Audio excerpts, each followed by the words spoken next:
जितनी भी हो, मतलब बेसिकली हकीकी मेहनत होती है। हम कितनी को मेहनत कर लेंगे, मैं आप हम सब कितनी को मेहनत कर लेंगे, जब तक अल्लाह की रहमत शामिल नहीं होगी वो चीज़ सक्सेसफुल नहीं होगी, वो चीज़ कामयाब नहीं होगी, वो चीज़ बड़ी नहीं होगी। और ये डिपेंड नहीं करता कि आप जो है, क्योंकि अगर आप नेगेटिविटी के पीछे भागते रहेंगे और आप जो है अपना काम, जो आपका गोल है जिंदगी का, आप वो अचीव नहीं करने की तरफ भागेंगे, तो आप जो है बहुत ज्यादा चीजों को खो देंगे और बहुत ज्यादा चीजों को जो है आप पीछे छोड़ने को करेंगे। क्योंकि देखें, कुछ लोगों को चीज अच्छी लगती है, मैं आपको अपनी एग्जांपल देता हूँ, मुझे वीडियो बनाना अच्छा लगता है।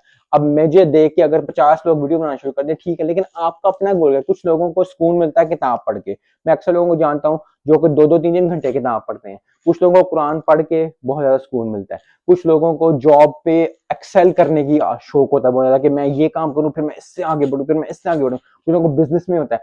अगर मैं बिजनेस के या मैं जॉब की उस तरह एक्सेल मेरे अंदर नहीं है, मेरे अंदर अपनी चीज है, मुझे अल्लाह ने अपनी चीज दी हुई है कि मुझे